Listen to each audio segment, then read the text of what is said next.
자, 우리가 추석 명절을 앞두고 있는데 이제 뭐 다르긴 하지만 유대인들에게 있어서 6월절은 가장 큰 명절입니다.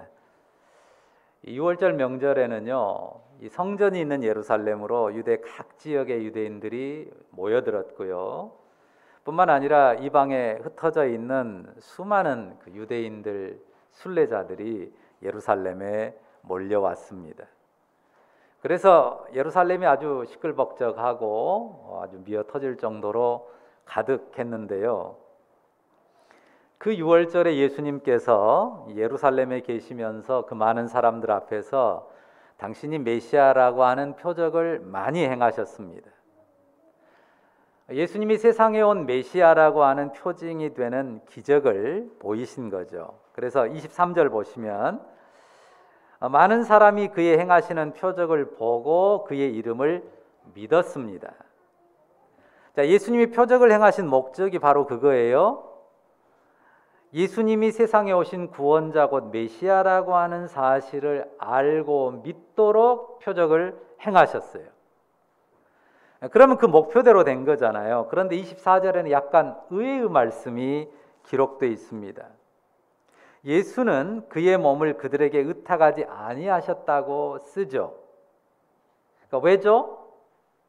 이 사람들이 당신이 행한 표적을 보고 믿은 것이 기분 나쁘셨나요? 표적을 보고 믿은 게 기분 나쁜 것 아닙니다. 마음 상한 거 아닙니다. 왜요? 분명히 보고 믿으라고 나타내 준 표적이에요. 물론 표적이 전부가 되고 표적에만 집착하는 것은 안 되겠지만요, 표적을 보고 믿은 것은 선한 일입니다. 잘한 것입니다. 오늘 말씀은 그 가운데서 사람이 갖는 그 믿음, 사람이 믿음을 갖잖아요. 방금 뭐 표적을 보고 믿은 것처럼 사람이 하나님께 대한 믿음을 가질 때 그 믿음에 대해서 소중한 도리를 우리에게 가르쳐 줍니다. 자, 사람이 갖는 믿음이라고 했는데요, 더 정확하게 말하면 믿음을 가진 사람에 대해서 귀한 가르침을 줍니다. 그들이 무엇을 보고 믿었다고요? 표적을 보고 믿었단 말입니다. 예수님이 표적을 나타내셨고 표적을 보고 믿기를 원했는데 그럼에도 불구하고 그 믿은 사람들에게 자신을 의탁하지 않았습니다. 그 이유가 뭡니까? 24절에 그 뒤에 나오죠. 이유가 뭐예요? 이는 친히 모든 사람을 아심이요. 사람을 아셨기 때문입니다. 자, 사람을 아셨다고 하는데요, 지금 여러분이 느끼는 느낌이 있잖아요. 사람의 어떤 점을 말씀하시는 것 같습니까? 좋은 점이에요? 안 좋은 점이에요? 당연히 의탁하지 않았다고 하니까 사람의 선하지 못한 안 좋은 점을 언급한다고 느껴지죠. 어떤 인생이에요? 의탁할 만한 인생이 못 된다. 신뢰할 만한 인생이 아니라고 하는 사실을 아신다는 거죠. 그런데 어떻습니까? 우리가 예수 믿는 사람이 어때야 돼요? 예수님을 믿는다 하면 그 사람이 좀 믿을만 해야 돼요? 그냥 신뢰성이 없어도 괜찮아요?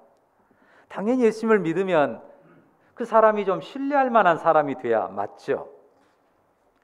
그러니까 예수님은 예수님이니까 그냥 이 사람들을, 자기를 믿은 사람들을 의탁하지 않았다고 할지라도 사람들끼리는 최소한 서로 의지하고 의탁하고 살아야 맞지 않겠습니까? 사실 예수님은 사람을 의탁 안 해도 괜찮은 분이지만요, 사람이 서로 의탁하고 또 신뢰하고 살아가는 게 맞습니다. 당연히 그렇게 살아야 합니다. 그런데 먼저 알아야 될 게 있어요. 그게 뭡니까? 본문에 나온 것처럼 사람이 어떤 존재인가, 사람을 알아야 돼요. 그리고 그 사람과 사람 안에 있는 믿음의 관계도 정확하게 우리가 알고 이해해야 합니다. 자, 많은 사람들이요, 여기 본문의 경우처럼 표적을 보고 예수님을 믿습니다. 하나님께서 행하시는 어떤 일을 보고 또 진짜 하나님이 기도에 응답하셨고 이렇게 일하시는구나 하는 것을 확신하는 가운데 믿음을 갖게 돼요. 그리고 그 사람 안에 생긴 믿음은요, 그 사람의 인생을 바꿉니다. 그게 분명한 사실입니다. 사람이 믿게 되고 그 믿음이 그 영혼에 들어가면요, 그 사람의 인생을 바꾸는 게 분명해요. 그런데 우리가 여기에서 더 정확하게 오해하지 않고 이해해야 될, 조심해야 될 부분이 있습니다.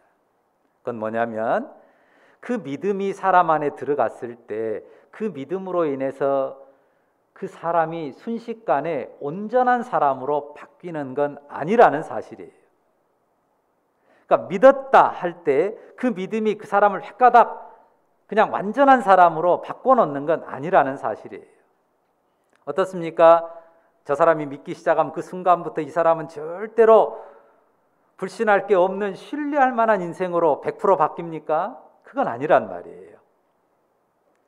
분명히 그 인생이 바뀌는데요. 일단 바뀌는 것은 잘못 설정됐던 믿음의 대상, 뭐 우상을 섬겼다든지 아니면 돈을 믿었다든지 또 다른 뭔가를 믿고 살았다면 그 믿음의 대상을 하나님으로, 주 예수 그리스도로 바꾼 거죠. 믿음의 대상을 바꾼 겁니다. 믿음의 대상을 바꾸고 또 무엇을 바꾼 겁니까? 인생의 방향을 바꾼 거예요. 그 전에 하나님을 믿지 않았을 때 자기 성공과 영예만을 위해 살았다면 하나님을 믿으면서 그분이 합당하게 여기는 삶을 살기로 인생의 방향을 바꿉니다. 그 변화가 크죠. 굉장히 중요합니다. 그러나 그렇다고 해서 그 삶 전체가 그냥 뼛속 깊이 100%확 바뀐 것은 아니라고 하는 거예요. 여러분 어때요? 여러분 주변에서 예수 믿고 진짜 확 변했다 이렇게 느껴지는 사람 있나요? 예수 믿었는데도 왜 성질은 옛날처럼 더럽고 혈기는 옛날같이 그렇게 잘 부리고 그러는지 잘 이해가 안 되는 사람도 들어있죠. 자, 그런데 지금보다는요, 복음이 처음 들어왔을 때는요, 예수 믿고 확 변한 사람들이 굉장히 많습니다. 사회적인 어떤 특성 때문에 그래요. 예를 들어서요, 우리 조선 마렵에 선교사들을 통해서 복음이 처음 들어왔을 때요, 어떻습니까? 우리 사회는 현저하게 복음의 가치와 반대되는 사회였단 말이에요.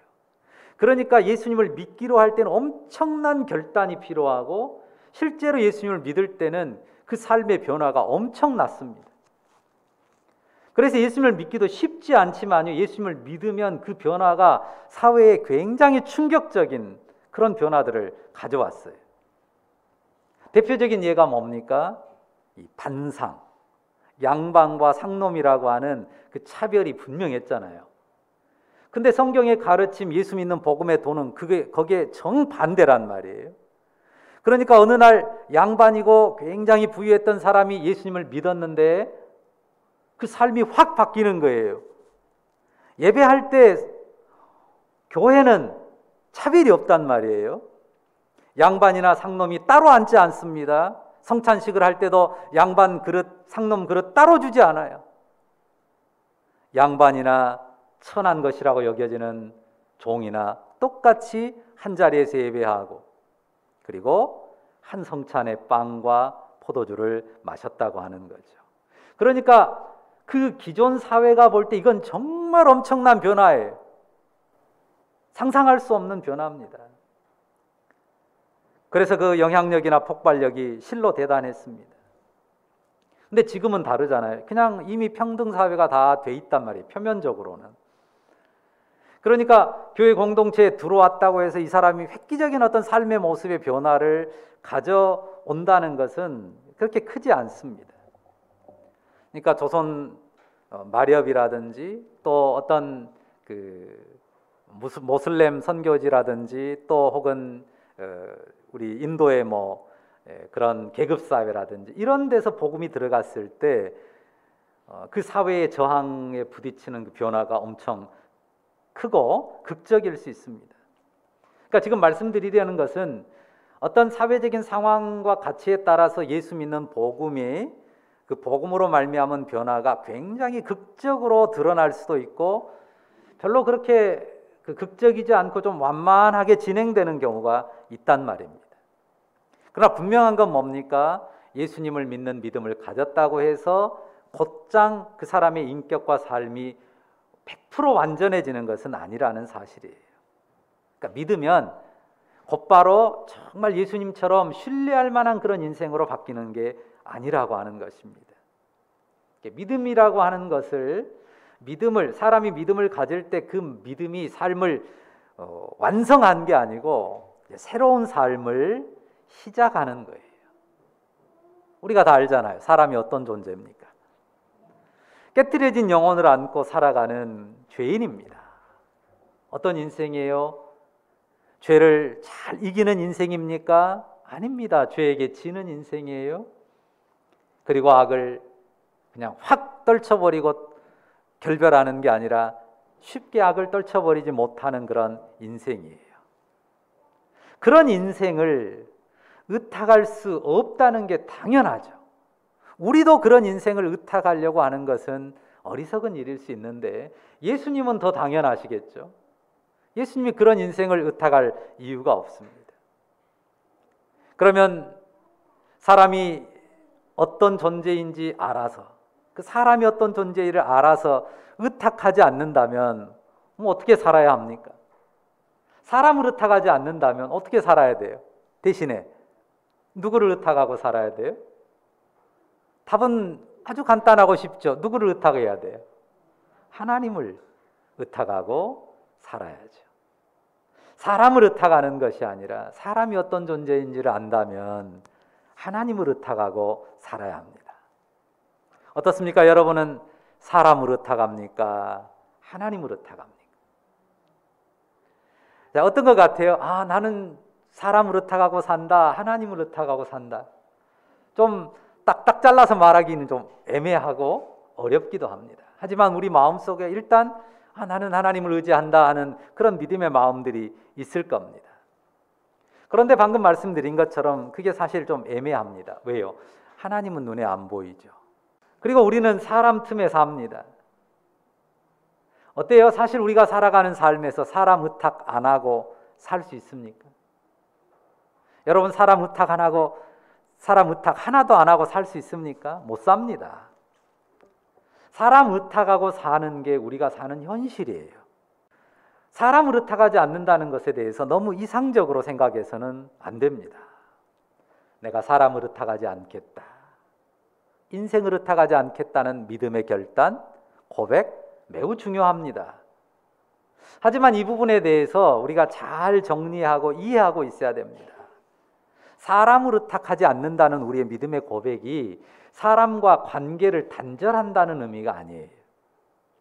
대인관계를 소홀히 한다는 의미가 아니에요. 하나님을 의탁하고 하나님을 믿는다고 했을 때 사람과의 관계를 단절한다거나 대인관계를 소홀히 한다는 말이 결코 아닙니다. 우리가 사람들 사이에서 삽니다. 100% 사람들 사이에서 살아요. 사람들과 관계하며 삽니다. 어떤 관계를 만들어야 되겠습니까? 사람 의탁하지 않으니까 다투는 관계, 불신하는 관계, 증오하는 관계를 만들어야 합니까? 아닙니다. 우리가 그렇게 사는 것을 주님이 원하지 않습니다. 하나님이 그걸 원하지 않으세요? 그건 아닙니다. 어떤 관계를 만들기를 원하는지 우리가 다 알잖아요.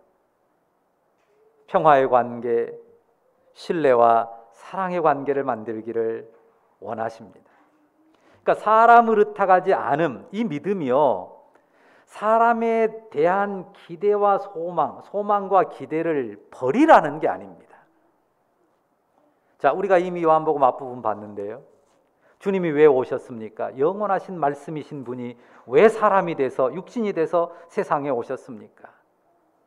그 이유가 뭐죠? 그것은 사람에 대한 소망을 접지 않으셨기 때문이에요. 포기하지 않으셨기 때문이에요. 하나님이 사람에 대한 소망을 접지 않으셨어요. 포기하지 않으셨습니다.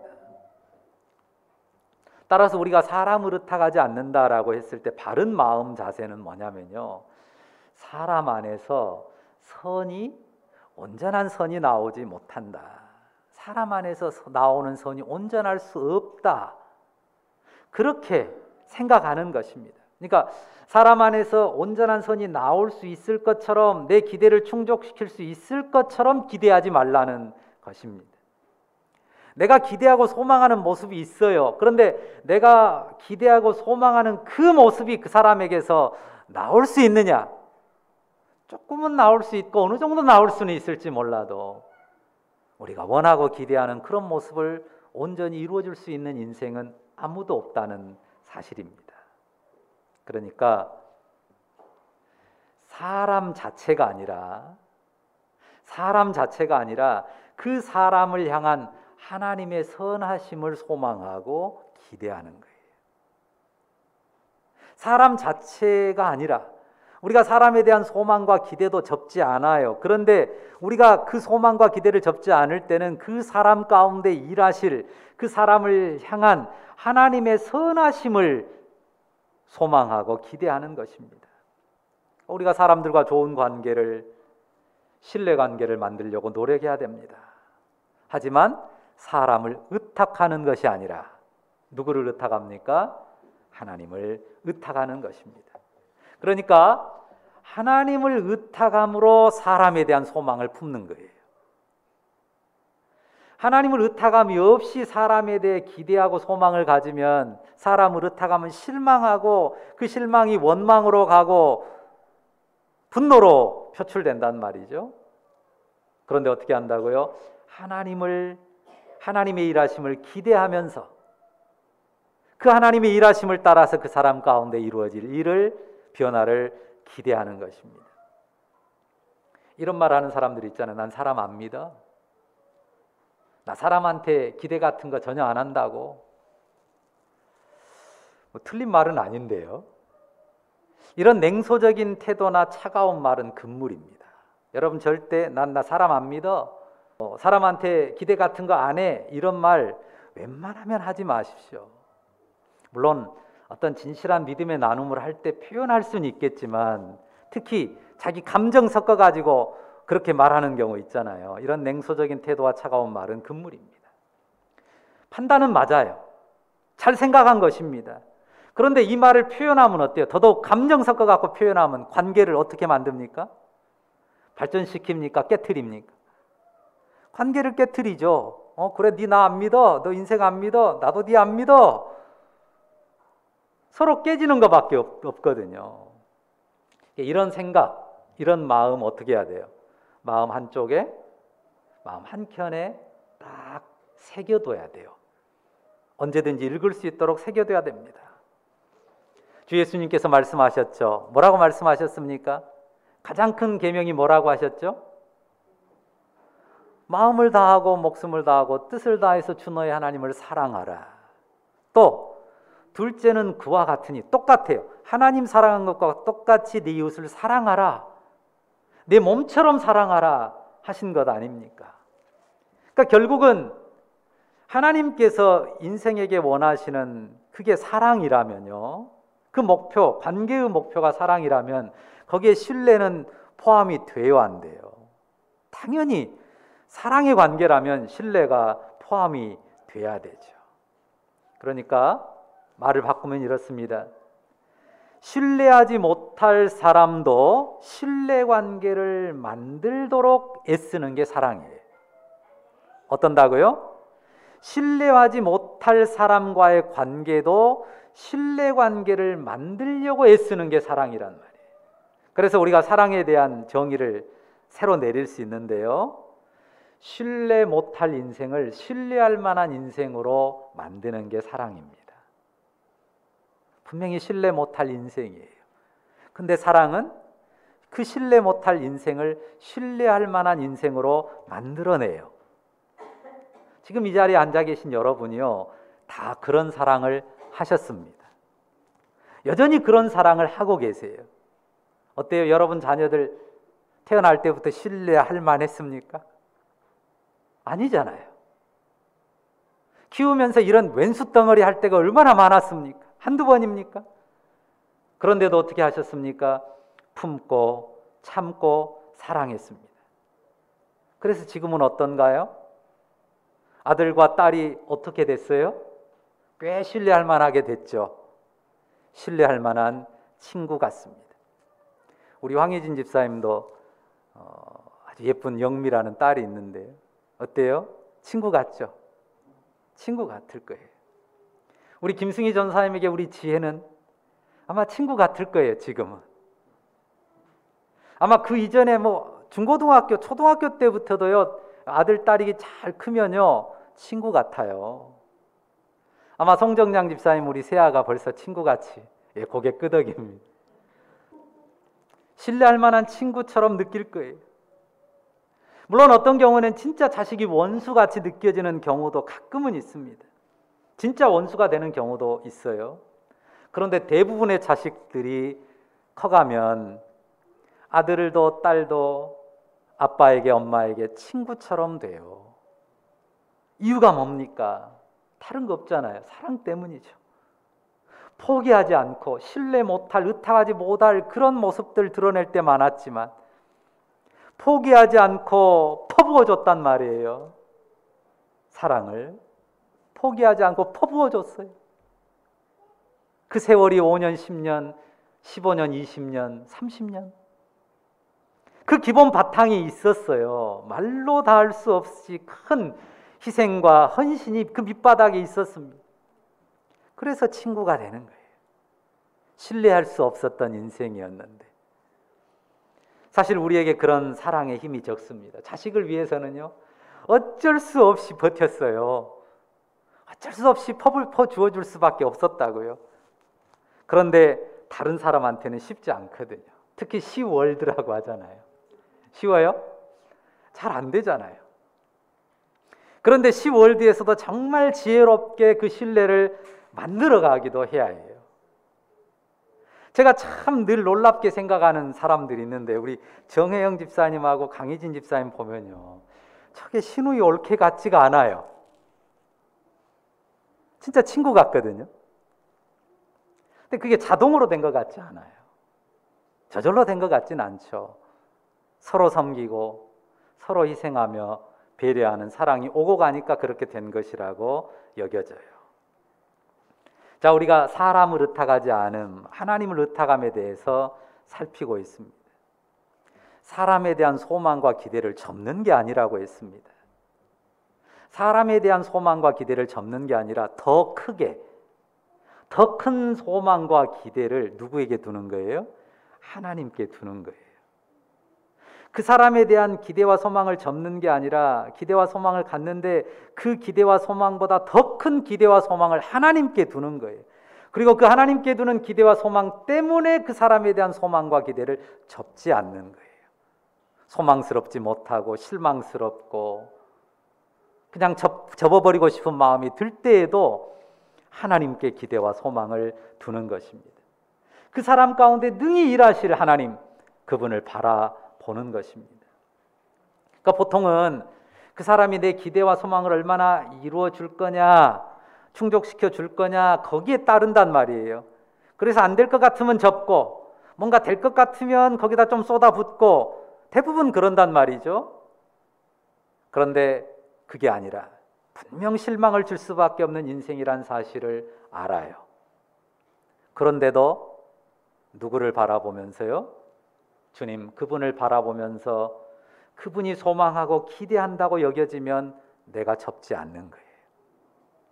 우리는 정말 접어버리고 싶고 기대와 소망을 꺾어버리고 싶은 인간들이 얼마나 많습니까?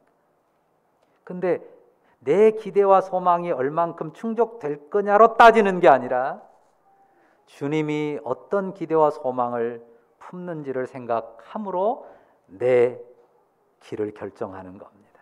그 사람이 어떻게 반응하든 그것에 관계없이 주님의 뜻을 행하는 거죠.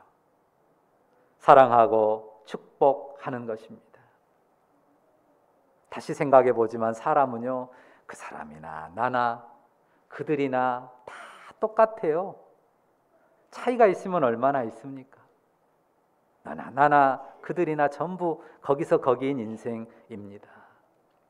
근데 그 사람 보고 내 행위를 결정할 것 같으면요, 가장 좋은 길은 지구를 떠나는 거예요. 사람에게는 소망을 둘 게, 의탁할 게 하나도 없지만 그런 인생에게 찾아오신 그 주님이 그 사람에게 두신 소망과 기대를 따라서 우리가 행하는 것입니다.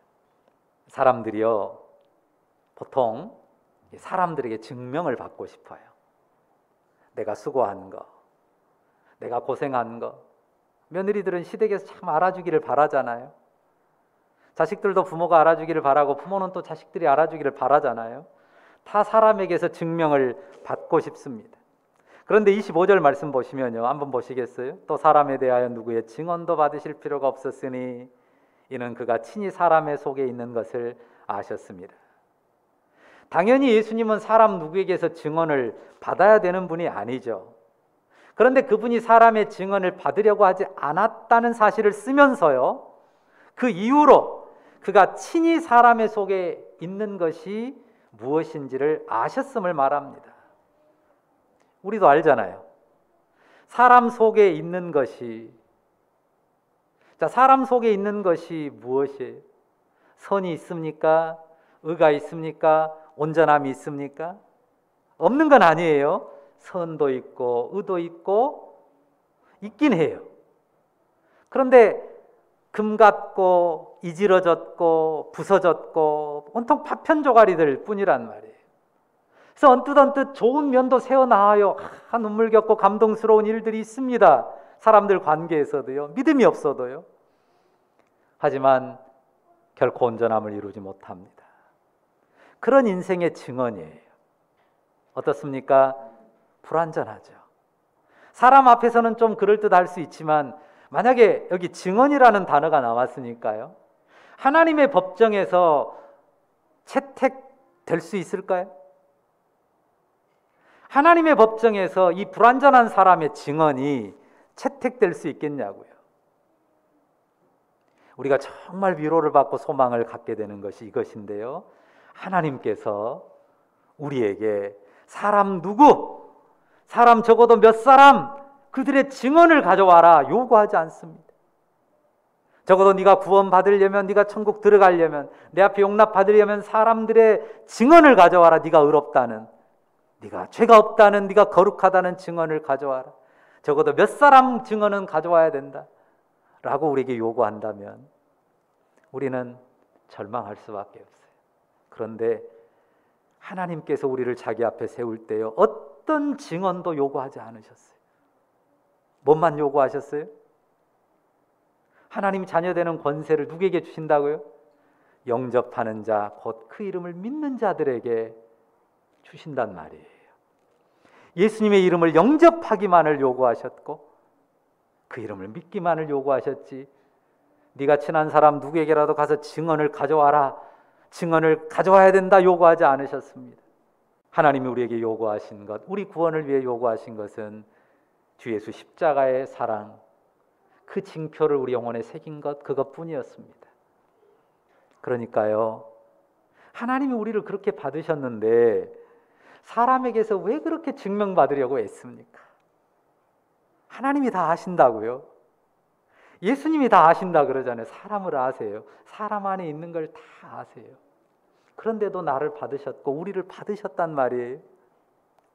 우리가 사람들이 안 알아주고 거기다 오해까지 하고 그러니까 억울하고 화날 때 많죠. 그래서 이 사람 저 사람 찾아다니면서 이 말로 저 말로 나를 막 증명하려고 합니다. 하나님이 그런 사람의 증명을 요구하지 않습니다. 하나님이 증명하시면 그보다 더 온전하고 더 완벽한 증명이 어디 있습니까? 하나님이 내 허물과 부족함을 다 아세요. 우리 인생을 다 아세요. 그런데도 십자가 사랑으로 용납하지 않으셨습니까? 하나님이 나를 증명하셨다고 하는 그 믿음 안에서 사람에게 증명하려고 안달하고 조바심 갖고 그러지 않았으면 좋겠습니다. 물론 선한 증거가 필요 없다는 말이 아니에요. 성경에 이런 말씀 분명히 있습니다. 외인에게서 선한 증거를 받은 자라야 한다. 우리가 선한 증거를 받는 사람이 돼야 되는 건 분명하고 그것은 부정할 수 없는 일이에요. 그런데 가장 우리 영혼의 가장 중요한 증거, 가장 소중한 증명은 성령으로 말미암아 우리 영혼에 새겨진, 우리가 주 예수를 믿음으로 하나님께 용납받았다는 증거, 그것 아니겠습니까? 사람을 의탁하거나 그것으로 우리를 증명받으려는 마음, 거기에 대해서 우리가 살펴볼 수 있었는데요, 주님이 친히 사람을 아세요. 주님이 친히 사람 안에 있는 것을 아십니다. 나에 대해서 아시고요, 여러분에 대해서 아시고 우리 모두에 대해서 아십니다. 그런 주님이 우리 인생의 죄와 슬픔을 감당해 주시려고 육신이 되신 것 아닙니까? 그러면 우리가 그분을 영접한 믿음 안에서 그분 의탁하고 살아가면 됩니다. 내 안에 오신 그분의 영, 성령이 나를 의롭다고 인친 증명이에요. 내 안에 오신 그분의 영이 우리를 하나님 앞에 의롭다고 인친 증명입니다. 오직 그 은혜와 생명 안에 머물기를 바랍니다.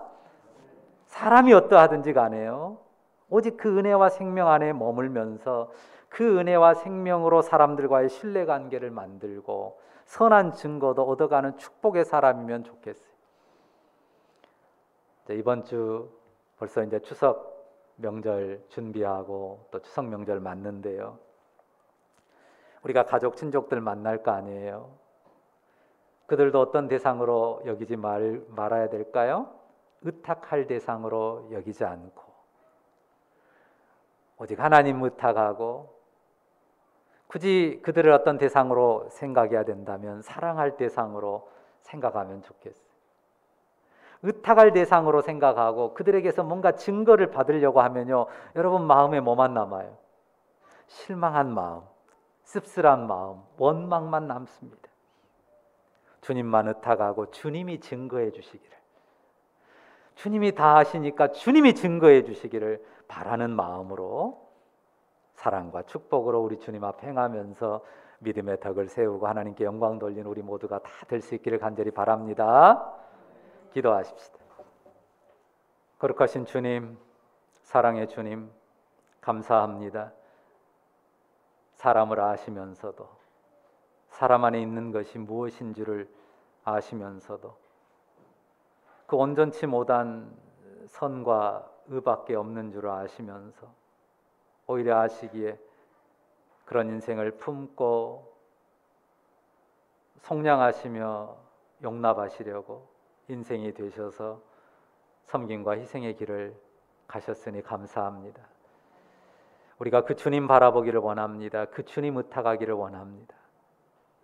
사람을 의탁하면서 실망하고 원망하고 낙심하지 않기를 원합니다. 실망을 주고 낙심하게 하는, 원망하게 만드는 그런 사람들 사이에서도 다만 주님을 의탁하기에, 모든 것을 아시는 주님을 바라보기에 그 주님 앞에서 마땅히 행할 바를 행하면서 신뢰할 수 없는 사람을 신뢰의 대상으로 만들어가는 그런 축복의 길을 걸어가는 주의 백성들 되게 하옵소서. 예수님처럼 세상에 축복이 되는 그런 하나님의 사람들 되게 하옵소서. 주를 의지합니다. 특별히 이번 명절에 친족들 만나고 또 함께하는 모든 과정에서 이 말씀이 잘 삶에 적용되고 그래 복스러운 결실 거두도록 은혜 베푸실 줄 믿습니다.